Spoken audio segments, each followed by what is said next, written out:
Hello students, my name is Rohit Kumar and you are welcome back in my YouTube channel biosphere classes. दोस्तों, आज हम भारत का भूगोल से संबंधित प्रश्नों को लेकर आए हैं, जिसमें आपको मैं टोटल 25 क्वेश्चंस की प्रैक्टिस सेट कराऊंगा।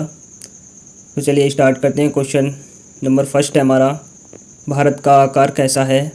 ऑप्शन दिया है वृत्तीय है, बी त्रिकोणीय है, सी चतुष्कोणीय है, डी पंचकोणीय है। तो इसका जो राइट आंसर होगा वो होगा हमारा सी चतुष्कोणीय है। क्वेश्चन नंबर 2, प्राचीन भारतीय भौगोलिक मान्यताओं के अनुसार भारतवर्ष किस द्वीप का अंग था? ऑप्शन दिया है प्रायद्वीप का था, बी लक्षद्वीप का था, सी अंतरीय द्वीप का था एंड डी जम्बूद्वीप का था। तो इसका जो राइट आंसर होगा वो होगा डी जम्बूद्वीप का था। ठीक है। नेक्स्ट क्वेश्चन, क्वेश्चन नंबर 3 कह रहा है, भारत की स्थलीय सीमा की कुल लंबाई कितनी है? Option A 7,516 kilometre, B 15,200 kilometre, C 15,400 kilometre, D 16,200 kilometre है। तो इसका जो राइट आंसर होगा वो होगा हमारा ऑप्शन नंबर बी 15,200 किलोमीटर है भारत की स्थलीय सीमा की कुल लंबाई। ठीक है। Next question, question number 4, Bharat की मुख्य भूमि की दक्षिणी सीमा क्या है? भारत की मुख्य भूमि की दक्षिणी सीमा क्या है? ऑप्शन ए 8 डिग्री 4 मिनट उत्तरी अक्षांश, बी 8 डिग्री 4 मिनट दक्षिणी अक्षांश, सी 8 डिग्री 8 मिनट दक्षिणी अक्षांश, डी 8 डिग्री 8 मिनट उत्तरी अक्षांश। तो इसका जो राइट आंसर होगा वो होगा हमारा ऑप्शन नंबर ए 8 डिग्री 4 मिनट उत्तरी अक्षांश। ठीक है। भारत की मुख्य भूमि की दक्षिणी सीमा कितनी है? 8 डिग्री 4 मिनट उत्तरी अक्षांश। Next question, question number 5, Bharat की सर्वाधिक सीमा किस देश के साथ जुड़ी है?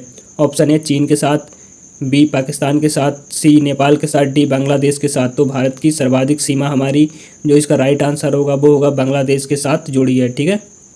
नेक्स्ट क्वेश्चन, क्वेश्चन नंबर 6 कह रहा है कि कर्क रेखा भारत के कितने राज्यों से होकर गुजरती है? Option A 10, B 8, C 9, D 7। जो कर्क रेखा है वह भारत के कितने राज्यों से होकर गुजरती है? तो इसका जो राइट आंसर होगा वो होगा हमारा ऑप्शन नंबर बी 8 राज्यों से, भारत के 8 राज्यों से होकर कर्क रेखा गुजरती है।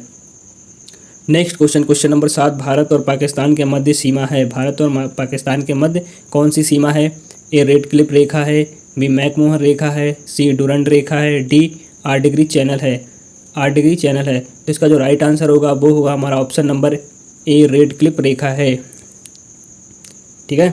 नेक्स्ट क्वेश्चन, क्वेश्चन नंबर 8 कह रहा है कि भारत का भौगोलिक क्षेत्रफल विश्व के कुल भौगोलिक क्षेत्रफल का कितना परसेंट है? ऑप्शन ए दिया है 2.4% है, बी 3.2% है, सी 4.2% है, डी 2.1% है। तो इसका जो राइट आंसर होगा वो होगा हमारा ऑप्शन नंबर ए 2.4% भारत का भौगोलिक क्षेत्रफल विश्व के कुल भौगोलिक क्षेत्रफल का है। ठीक है। Next question, question number 9, Bharat की प्रादेशिक जल सीमा समुद्र तट से कितने समुद्री मील की दूरी तक है? ऑप्शन दिया है ए 12 मील है, बी 12 किलोमीटर है, सी 12 मीटर है, डी 12 गज है। तो इसका राइट आंसर होगा ऑप्शन नंबर ए 12 मील है। ठीक है। भारत की प्रादेशिक जल सीमा समुद्र तट से 12 मील है। ठीक है। Next question, question number 10, question number 10 कह रहा है कि भारतीय मानक समय व ग्रीनविच सीमा समय में कितना अंतर है? तो 4 घंटे का अंतर है, या बी 5 घंटे का, या 5.5 घंटे का, या 4.5 घंटे का। तो इसका राइट आंसर होगा ऑप्शन सी 5.5 घंटे। ठीक है। भारत के मानक समय व ग्रीनविच समय में 5.5 घंटे का अंतर है। नेक्स्ट क्वेश्चन, क्वेश्चन नंबर 11 कह रहा है, भारत में समुद्री तट रेखा वाले राज्यों की संख्या कितनी है? भारत में समुद्री तट रेखा वाले राज्यों की संख्या कितनी है? ऑप्शन ए दिया है 10 है, बी 9 है, 9 है, सी 8 है, डी इनमें से कोई नहीं। तो इसका जो राइट ऑप्शन होगा वो होगा हमारा ऑप्शन बी। ठीक है, 9। भारत में समुद्री तट रेखा वाले राज्यों की संख्या कितनी है? 9 है। Next question, question number 12, Bharat में बंगाल की खाड़ी एवं अरब सागर में स्थित द्वीपों की कुल संख्या कितनी है? ऑप्शन ए 247 है, बी 250 है, सी 251 है, डी 257 है। तो इसका जो राइट आंसर होगा हमारा ऑप्शन नंबर ए राइट होगा 247। ठीक है। भारत में बंगाल की खाड़ी एवं अरब सागर में स्थित द्वीपों की कुल संख्या 247 है। Next question, question number 13, Bharat की कौन सी पर्वत श्रेणी नवीनतम है? ऑप्शन ए अरावली श्रेणी है, बी सतपुड़ा श्रेणी है, सी विंध्य श्रेणी है, डी हिमालय श्रेणी है। इसका जो राइट आंसर होगा वो होगा ऑप्शन नंबर डी हिमालय श्रेणी। ठीक है। भारत की हिमालय श्रेणी नवीनतम श्रेणी है। Next question, question number 14, question number 14 कह रहा है, ट्रांस हिमाचल के अंतर्गत निम्न में से कौन सी श्रेणी आती है? Option A Zanskar, B Karakoram, C Ladakh, D A सभी। तो इसका जो राइट आंसर होगा ऑप्शन ए सभी। ठीक है, डी होगा। जो ट्रांस हिमाचल के अंतर्गत जास्कर, लद्दाख और काराकोरम ये सभी आती हैं, ठीक है, श्रेणी आती हैं। Next question, question number 15, Bharat की सबसे ऊंची चोटी कौन सी है? भारत की सबसे ऊंची चोटी कौन सी है? विश्व की सबसे ऊंची चोटी तो माउंट एवरेस्ट है जो कि नेपाल में है। और भारत की सबसे ऊंची चोटी कौन सी है? वह हमारी ऑप्शन दिया कंचनजंगा है, बी K2 है, सी एवरेस्ट है, डी अन्नाई मुंडी है। तो इसका जो राइट ऑप्शन होगा वो होगा बी K2 जो सबसे ऊंची चोटी है, ठीक है। क्वेश्चन नंबर 16, अरावली पर्वत का सर्वोच्च शिखर है। ऑप्शन ए गिर पर्वत, बी गुरशिखर, सी आचान कमर, डी इनमें से कोई नहीं। तो इसका जो राइट आंसर होगा वो होगा हमारा ऑप्शन नंबर बी गुरशिखर, ठीक है। अरावली पर्वत का सर्वोच्च शिखर क्या है? गुरशिखर। नेक्स्ट क्वेश्चन, क्वेश्चन नंबर 17 कह रहा है नीलगिरी पर्वत श्रेणी की सर्वोच्च चोटी है। ए अनाईडुंडी है, या डोडा बेट्टा है, या सारावती है, या सैडल पीक है। तो इसका जो राइट आंसर होगा वो होगा हमारा ऑप्शन बी डोडा बेट्टा है, ठीक है। नीलगिरी पर्वत श्रेणी की सर्वोच्च ऊंची चोटी डोडा बेट्टा है।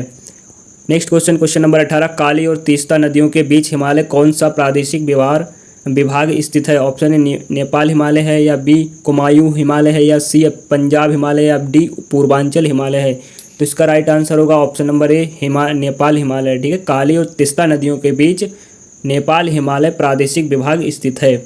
नेक्स्ट क्वेश्चन पर बढ़ते हैं, क्वेश्चन नंबर 19, भारत एवं म्यांमार के बीच सीमा निर्धारण करने वाली कितनी और कौन सी पर्वत श्रेणियां हैं? ऑप्शन ए 3 है, बी 4 हैं, सी 5 हैं, डी इनमें से कोई नहीं। तो इसका राइट आंसर होगा ऑप्शन नंबर ए 3 है, ठीक है। भारत और म्यांमार के बीच सीमा निर्धारण करने वाली 3 और पर्वत श्रेणियां हैं। Next question, question number 20, Himalaya का दूसरा सबसे ऊंचा पर्वत शिखर कंचनजंगा भारत की किस राज्य में स्थित है? ऑप्शन ए उत्तराखंड में है, बी सिक्किम में है, सी अरुणाचल प्रदेश में है, डी जम्मू कश्मीर में है। इसका जो राइट आंसर होगा वो होगा हमारा ऑप्शन नंबर बी सिक्किम, ठीक है। हिमालय का दूसरा सबसे ऊंचा पर्वत शिखर कंचनजंगा भारत के किस राज्य में स्थित है? तो सिक्किम में स्थित है। Next question, question number 21, Bharat में सबसे प्राचीन बलित पर्वत कौन सी है? ऑप्शन ए नीलगिरी है, बी विंध्यन है, सी अरावली है, डी सह्याद्री है। तो इसका राइट आंसर होगा ऑप्शन नंबर सी अरावली, ठीक है। भारत में सबसे प्राचीन बलित पर्वत अरावली है। नेक्स्ट क्वेश्चन पर बढ़ते हैं, क्वेश्चन नंबर 22 कह रहा है, क्वेश्चन नंबर 22, तमिलनाडु का पूर्वी तट अन्य किस नाम से जाना जाता है? ऑप्शन ए मालाबार तट से, एंड बी सरकार तट से, सी कोरोमंडल तट से, डी कोंकण तट से। तो इसका राइट आंसर होगा ऑप्शन सी कोरोमंडल तट, ठीक है। कोरोमंडल तट, तमिलनाडु का पूर्वी तट कोरोमंडल तट के नाम से भी जाना जाता है। Next question, question number 23, Bharat में प्रवाहित होने वाले सबसे बड़ी नदी कौन सी है? ऑप्शन ए गंगा है, बी ब्रह्मपुत्र है, सी गोदावरी है, डी कृष्णा है। तो इसका राइट आंसर होगा ऑप्शन बी ब्रह्मपुत्र, ठीक है। भारत में प्रवाहित होने वाली सबसे बड़ी नदी ब्रह्मपुत्र है, ठीक है।